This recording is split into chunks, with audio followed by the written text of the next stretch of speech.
बात है 10 अप्रैल 1912 की, जब अपने ज़माने का सबसे बड़ा और लग्जरी जहाज़ टाइटैनिक अपने पहले सफ़र के लिए निकल रहा था। इस जहाज़ का कैप्टन 62 साला एडवर्ड जॉन स्मिथ था, जिसको 40 साल का तजर्बा था। हर तरफ टाइटैनिक की ही बात होती थी, सबके अंदर निहायत एक्साइटमेंट थी टाइटैनिक को लेकर। ये जहाज़ साउथहैम्पटन इंग्लैंड से न्यूयॉर्क जा रहा था और ये दुनिया का सबसे बड़ा शिप था, जिसकी लंबाई 269 मीटर थी और इसकी ऊंचाई 53 मीटर से भी ज़्यादा थी। टाइटैनिक के अंदर हर किस्म के लोग मौजूद थे, जिसमें बड़े बिजनेसमैन, एक्टर्स और इंडस्ट्रियलिस्ट थे।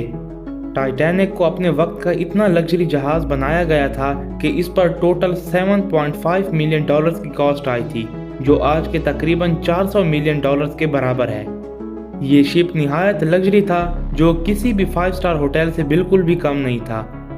ये बात है 10 अप्रैल 1912 की, जब टाइटैनिक अपने पहले सफ़र के लिए मुकम्मल तैयार था और कुछ ही देर बाद सबको अलविदा करके ये जहाज़ अपने सफ़र के लिए निकल पड़ा।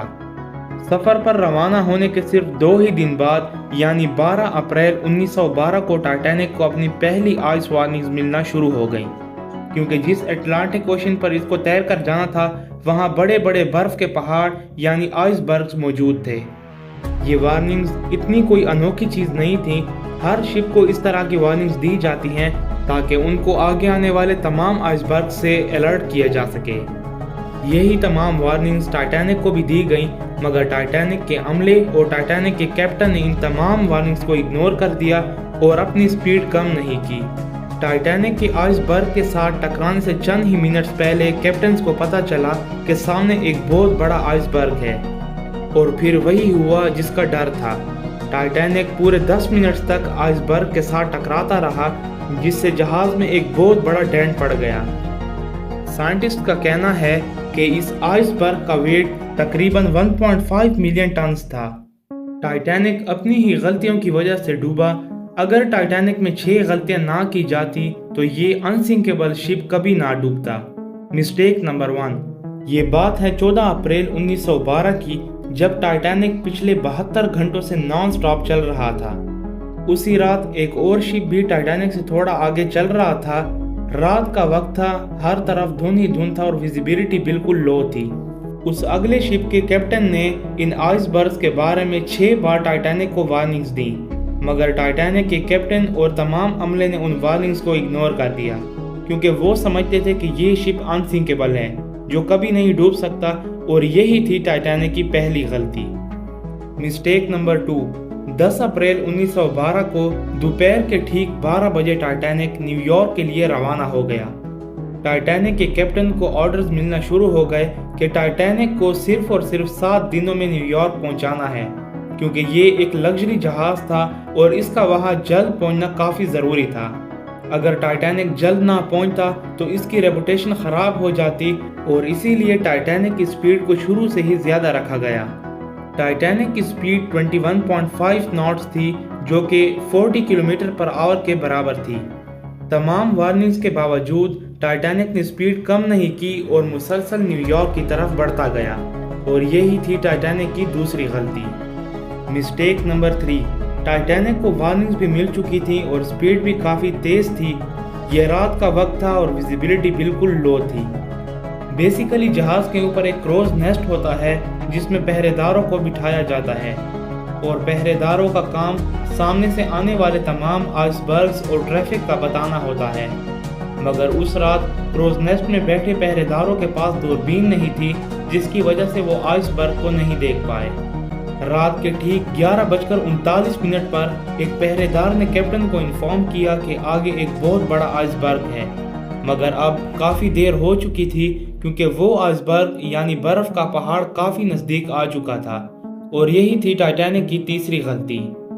Mistake number 4। जैसे ही पहरेदारों ने आइसबर्ग की खबर कैप्टन स्मिथ को दी, तो कैप्टन ने फ़ौरन जहाज़ का रुख बदलने और इंजन बंद करने का ऑर्डर दिया, मगर अब इतनी देर हो चुकी थी कि जहाज़ बिल्कुल आइसबर्ग से टकराने वाला था, और फिर वही हुआ जिसका डर था।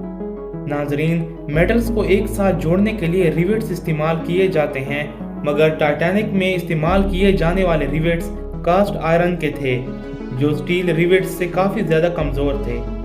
آئس برگ سے ٹکرانے کے بعد ٹائٹینک کے تمام ریوٹس کھل گئے اور جہاز میں پانی بھرنا شروع ہو گیا، اور یہی تھی ٹائٹینک کو بنانے والی کمپنی یعنی وائٹ سٹار لائن کی سب سے بڑی غلطی۔ اگر یہ ریوٹس سٹیل کے ہوتے تو ٹائٹینک کو کچھ نہ ہوتا اور یہ جہاز بآسانی اپنی منزل تک پہنچ پاتا۔ مسٹیک نمبر 5، ٹائٹینک کو انسنکیبل کا نام اس کے سٹرکچر کی وجہ سے دیا گیا تھا کیونکہ ٹائٹینک کو ایسے ڈیزائن کیا گیا تھا کہ اگر اس کے نچلے 3 حصوں میں بھی پانی بھر جاتا تو پھر بھی یہ نہ ڈوبتا۔ آہستہ آہستہ جہاز میں پانی بھرتا گیا، مگر لوگ ابھی تک بھی بالکل پرسکون تھے کیونکہ ان کو یہ لگتا تھا کہ یہ جہاز انسنکیبل ہے۔ ناظرین، جہاز پانی میں اتنا زیادہ ڈوب گیا تھا کہ 3 نہیں 4 فلورز پانی سے بھر چکے تھے۔ 4 فلورز میں پانی بھرنے کے بعد لوگوں کو پتا چلا کہ یہ جہاز اب ڈوبنے والا ہے۔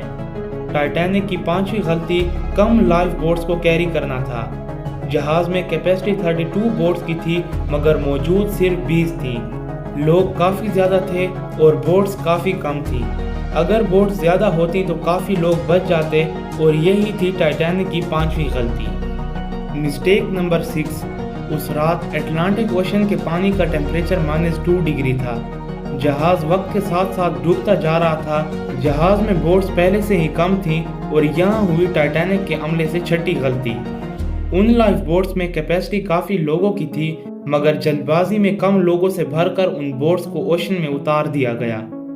بوٹس میں سب سے پہلے عورتوں، بچوں اور فرسٹ کلاس لوگوں کو بٹھایا گیا کیونکہ ان کو زیادہ ترجیح دی گئی اور ان کو ہی پہلے بٹھایا گیا۔ رات کے تقریباً 2:18 پر ٹائٹینک کا تقریباً 20% حصہ ڈوب چکا تھا۔ ٹائٹینک کو ڈینٹ آگے سے لگا تھا اور آہستہ آہستہ اگلے حصے میں پانی بھرتا گیا۔ اگلا حصہ بھاری ہو گیا اور پیچھے سے جہاز ہوا میں اٹھ گیا اور ٹائٹینک درمیان سے 2 حصوں میں ٹوٹ گیا۔ اسی طرح سے ٹائٹینک کو ڈوبنے میں 2 گھنٹے اور 40 منٹ لگے، اور یہ تھی ٹائٹینک کی 6ٹھی غلطی۔ رات کے 12 بجے کیپٹن سمتھ نے آس پاس ریڈیو کالز بھیجی۔ 20 منٹ بعد یعنی رات کے 12:20 پر ایک جہاز نے ٹائٹینک کی ریڈیو کال سن لی جس کا نام RMS کارپیتھیو تھا، اور پھر انہوں نے اپنی شپ کو ٹرن کیا اور ٹائٹینک کو بچانے کے لیے روانہ ہو گئے۔ یہ جہاز ٹائٹینک سے 107 کلومیٹر دور تھا۔ اگر یہ شپ اپنے ٹاپ سپیڈ پر بھی ٹائٹینک کی طرف جاتا تو پھر بھی اسے 3.5 گھنٹے لگتے، لیکن جب وہ جہاز ٹائٹینک تک پہنچا تو ٹائٹینک مکمل ڈوب چکا تھا اور پیسنجرز کی لاشیں پانی پر تیر رہی تھیں، اور اسی طرح سے انسنکیبل شپ کو ڈوبنے سے کوئی بھی نہیں بچا پایا اور ٹائٹینک اپنے پہلے سفر میں ہی ناکام ہو گیا۔ اگر ٹائٹینک میں یہ 6 غلطیاں نہ کی جاتی تو اپنے زمانے کا لگژری شپ آج بھی ٹھیک ٹھاک ہوتا۔ امید کرتا ہوں آپ لوگوں کو ہماری ویڈیو پسند آئی ہوگی۔ ویڈیو پسند آئی ہے تو ویڈیو کو لائک کرنا بالکل مت بھولیے گا، چینل کو سبسکرائب کرنا بالکل مت بھولیے گا۔ ملتے ہیں ایک نئی شاندار ویڈیو میں، تب تک کے لیے اللہ حافظ۔